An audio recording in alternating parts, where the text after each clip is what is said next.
번째 주제로 넘어갑니다.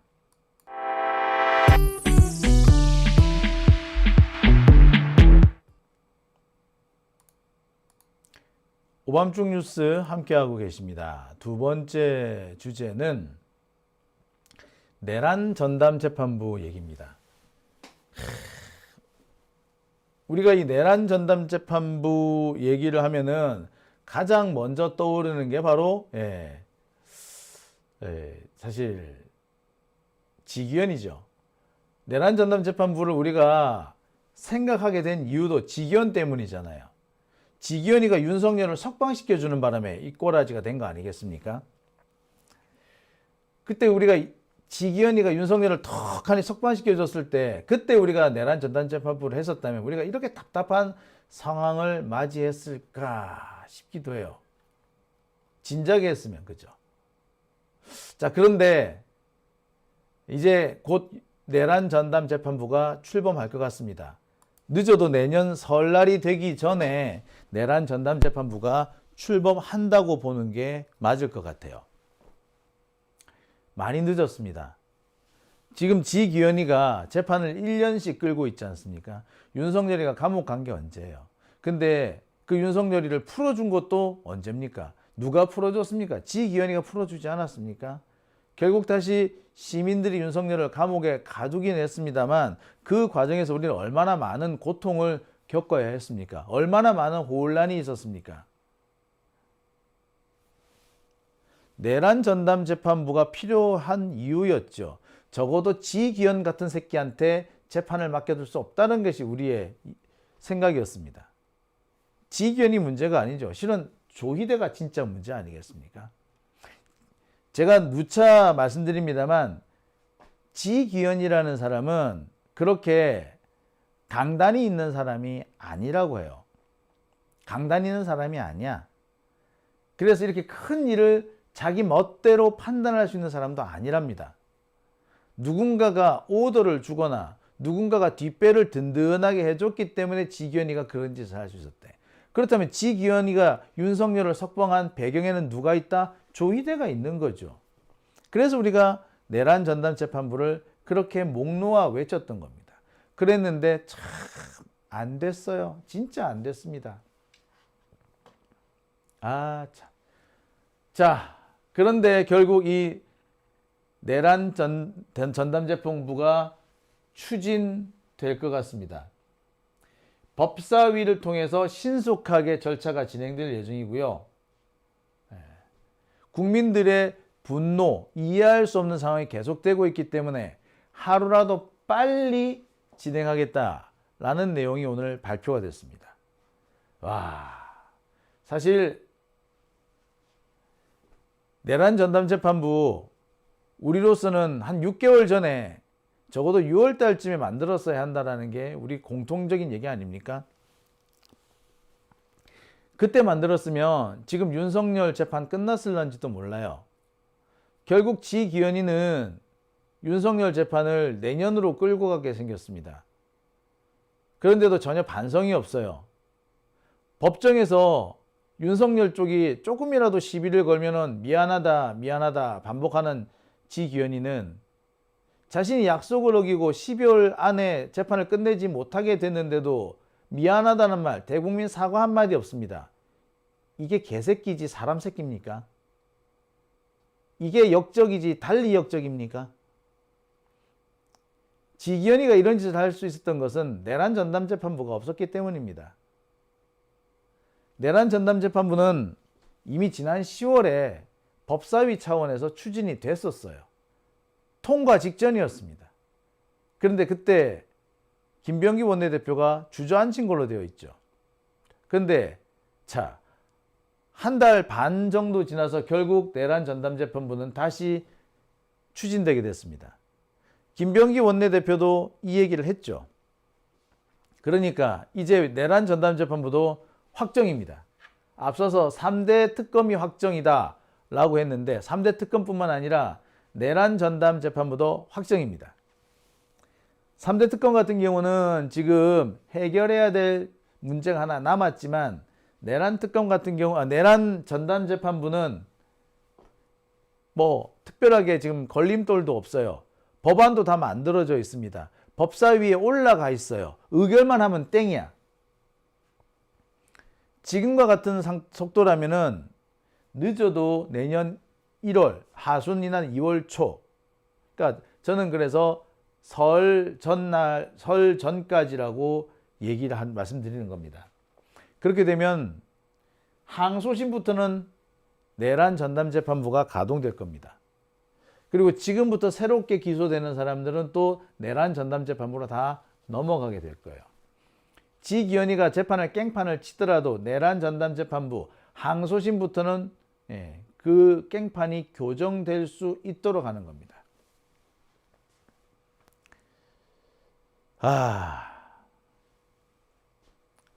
문제는요, 이 내란 전담재판부가 위헌 논란이 있다는 점입니다. 자, 이 기사 한번 보실게요. 법사위 내란소원 내란재판부 공방. 이게 언제냐면 10월 22일 기사입니다. 이때 이미, 그러니까 한 달 전에 이미 우리 법사위에서 추미애 위원장이 내란 전담재판부를 밀어붙이는 상황이었던 거예요. 이때 내란 전담재판부가 통과가 됐었다면 지금 우리가 지기현이 하는 꼬라지를 안 봐도 될 텐데, 그렇지 않겠습니까? 자, 보여드린 것처럼 이미 내란 전담재판부 법은 다 만들어져 있습니다. 법이 다 만들어져 있기 때문에 남은 거는 법사위에서 통과만 시키면 됩니다. 그럼 그대로 며칠 지나지 않으면 곧바로 국회 본회의에 올라갈 거예요. 그러면은 지금 제가 보건대 12월 중순까지는 법이 통과될 겁니다. 그러니까 늦어도 올해 안에 법이 통과될 거고요. 재판부 선임 절차가 있겠죠. 이 선임 절차를 감안하면 1월 달까지는 그것이 마무리될 걸로 보입니다. 그러니까 설날 때는 내란 전담재판부, 적어도 항소심부터는 진행할 수 있는 거죠. 지금 윤석열 재판 같은 경우에 내년 1월이 되어야지 대충 절차가 마무리될 걸로 보입니다. 그러니까 적어도 윤석열 재판, 김용현 재판은 내란 전담재판부가 진행을 할 수 있다는 얘기가 되는 겁니다. 아따 참.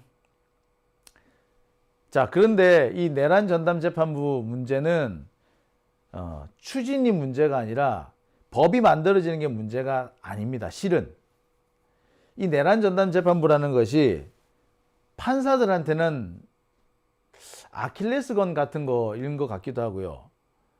자신들 판사들의 영린 같은 거 있는 것 같기도 합니다. 영린이 뭡니까? 용의 몸에 난 거꾸로 박힌 비늘을 말합니다. 역린. 영린을 건드리면 용이 미쳐 날뛴다고 그래요. 그러니까 이 내란 전담재판부가 만들어지게 되면 판사들이 지랄 발광을 할 거라는 것, 이건 너무 불 보듯이 뻔합니다. 그러면 판사들은 무슨 짓을 할까요? 판사들은 아마도 이거를 위헌 소송으로 끌고 갈 겁니다. 특히 조이대 같은 놈은 내란 전담재판부 이 구성을 거부하고 권한쟁의 심판을 청구할지도 몰라요. 이게 제일 큰 문제입니다. 법을 만드는 게 문제가 아니고, 그래서 내란 전담재판부 선임하는 게 문제가 아니고, 조희대를 비롯한 이 사법부의 법조 카르텔, 사법부 내의 검은 세력들이 이걸 가지고 위헌 소송을 벌일 가능성, 이것이 제일 큰 문제죠. 저로서도 제일 걱정되는 부분이 그 부분입니다. 법 만들어진 건 이미 문제가 안 되죠. 아니, 민주당하고 조국혁신당이 거의 3분의 2 가까이 갖고 있지 않습니까? 반대할 사람 없어요. 특히 내란 전담재판부는 조국혁신당 측에서 먼저 진행을 하고 있죠.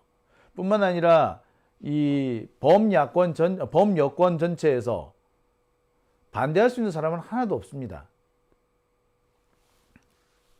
그렇기 때문에 법이 만들어지는 건 문제가 아니죠. 그리고 이재명 대통령이 법을 공포하는 것도 문제가 아닙니다. 문제는 이 법이 시행 단계에 들어갔을 때 조의대가 어떻게 나올 거냐. 조의대는 분명히 이 판사 임명, 내란 전담재판부 판사 임명을 거부하고 위헌 소송을 하려고 할 겁니다. 자, 이게 내란 전담재판부가 왜 문제가 되는지 지금부터 다시 한번 설명을 드릴게요.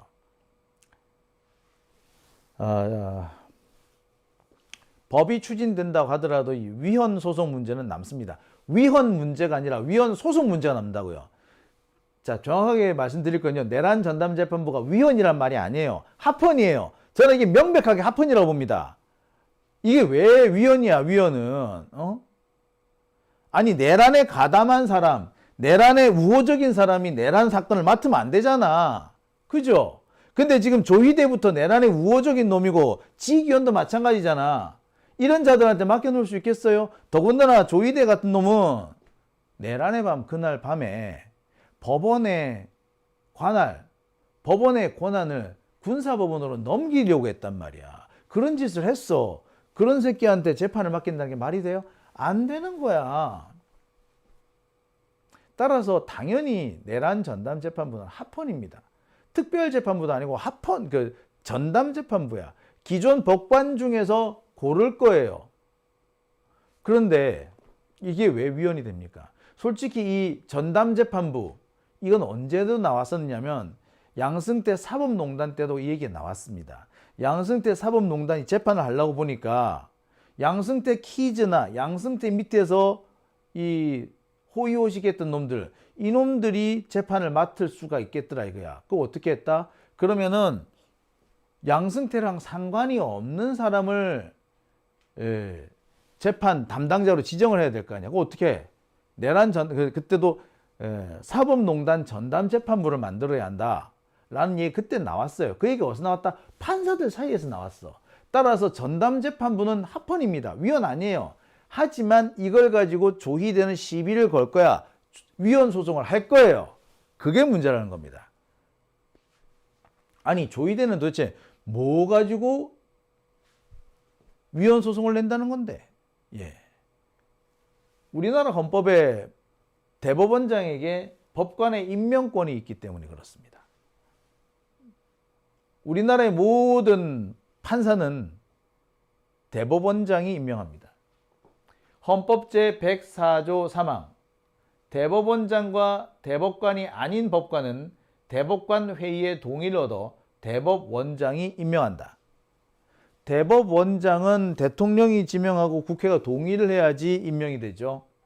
대법관은 대법원장이 지명을 해서 국회가 동의를 하면은 임명이 됩니다. 일반 법관은 대법관이나 대법원장이 아닌 일반 법관은 대법관 회의하고 대법관 회의에서 의결을 거치면은 대법원장이 임명을 하게 되어 있는 겁니다. 대법원장한테 법관의 임명권이 있는 거예요. 그리고 대법관 회의가 동의를 해줘야 됩니다. 그러니까 인사권은 대법관 회의와 대법원장이 갖고 있는 거죠.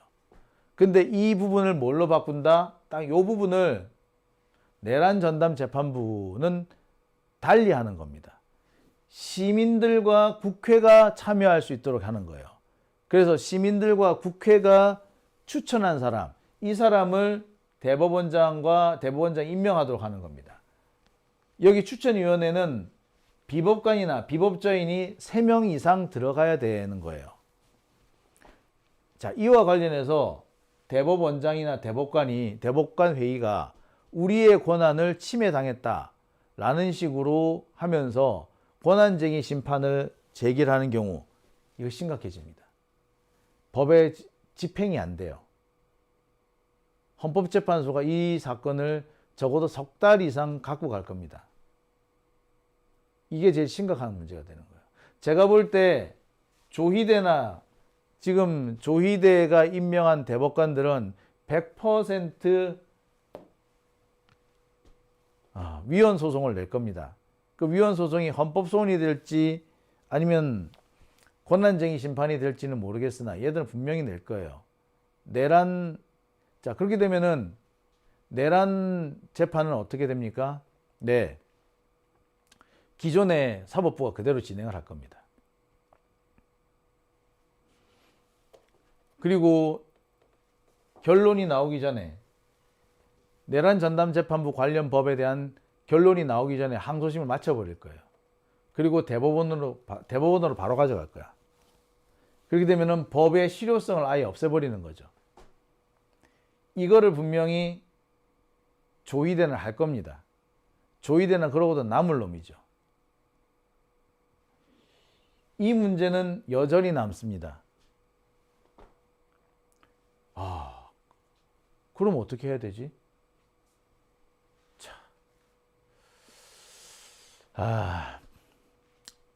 사법부 독립이라는 말을 참 많이 씁니다. 조희대는 툭하면 사법부 독립이니 사법권 침해니 삼권 분립이니 이런 말을 막 합니다. 하지만 입법, 사법, 행정 중에 그 어떤 것도 국민의 민주적 통제를 벗어날 수 있는 건 없습니다. 삼권 분립이요? 삼권 분립은 국민의 민주적 통제 하에서 삼권 분립입니다. 국민이 참여하겠다고 하는 것은 기본 값이에요. 디폴트 값입니다. 그런데 우리나라 사법부는 국민의 참여 자체를 거부하고 있죠. 민주적 통제를 안 받으려고 합니다. 국민으로부터 민주적 통제를 받아야 되는데 그 민주적 통제를 거부하면서 그것이 사법부의 독립인 것처럼 떠버리고 있어요. 나쁜 놈들이죠. 국민들을 우롱하는 겁니다. 법 가지고 장난치는 거예요. 국민들이 법에 대해서 잘 알지 못한다는 점을 악용해서 이런저런 그럴싸한 원칙들을, 이론들을 가져와 가지고 끼워 맞추는 겁니다. 다시 한번 말씀드립니다. 입법부가 됐든 사법부가 됐든 행정부가 됐든 국민의 민주적 통제를 벗어날 수 있는 건 없습니다. 내란 전담 재판부는 국민이 민주적 통제를 하겠다고 나서는 겁니다. 그런데 이것이 위헌이다. 야, 나쁜 새끼들이지. 마치 재판권이 판사들의 고유 권한인 양, 하늘로부터 내려받은 권한인 양 착각하는 겁니다. 재판권은요, 국민들로부터 위임받은 거예요. 국민의 것입니다. 위임받은 새끼가 이게 위임받았다고 해서 전부 다 지 거라고 착각하고 있는 거지.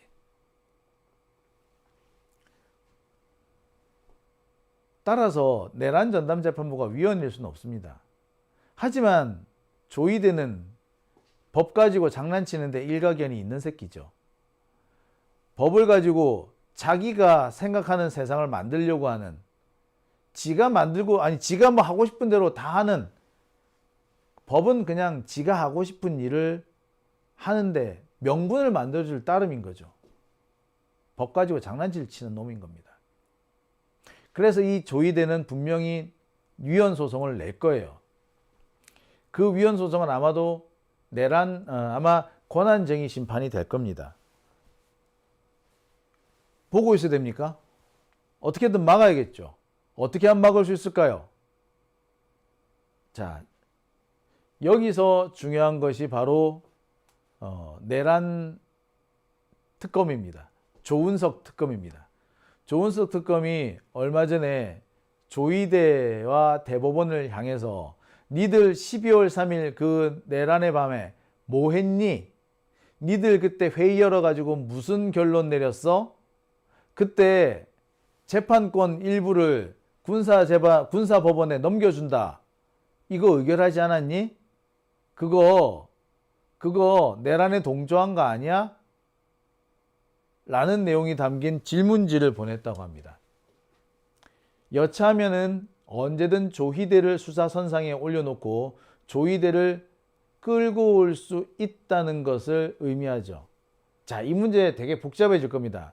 만약에 조희대가 내란 전담 재판부에 대해서 권한쟁의 심판을 하고 이 시기에 맞물려서 내란 특검이 조희대에 대한 수사를 시작했을 때, 자, 조희대에 대해서 압수수색도 할 거고 또 소환 조사도 할 건데, 야, 이거 어떻게 하지?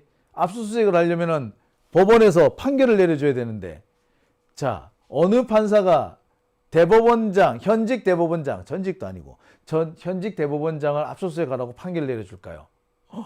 야, 사실 그래서 내란 전담 재판부가 필요한 거예요. 자, 아무튼 그런 상황이 벌어지게 될 겁니다. 조희대는 아마 이 상황도 염두에 두고 있을 거예요. 따라서 내란 전담재판부가 조희대를 좀 더 강하게 압박을 한다면 조희대가 내란 이게 권한쟁의 심판 위헌 소송을 내지는 못할 거로 보입니다. 그러니까 결국에 조희대의 다음 행보는 누가 결정을 지을 수 있다? 예, 조은석 특검이죠. 조희대의 목숨은 조희대의 행보는 조은석 하기 나름이다. 하게 달렸다. 뭐 이렇게 봐도 과언 아닙니다.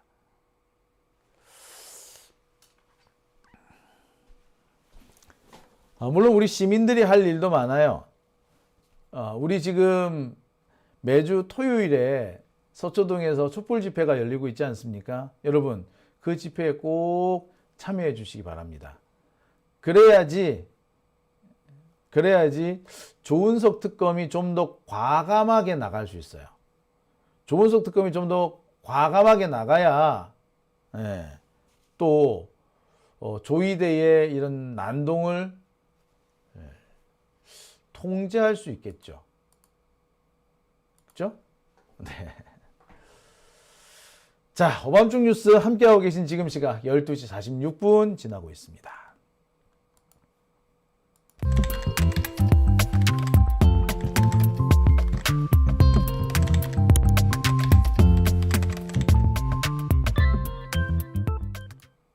네, 오밤중 뉴스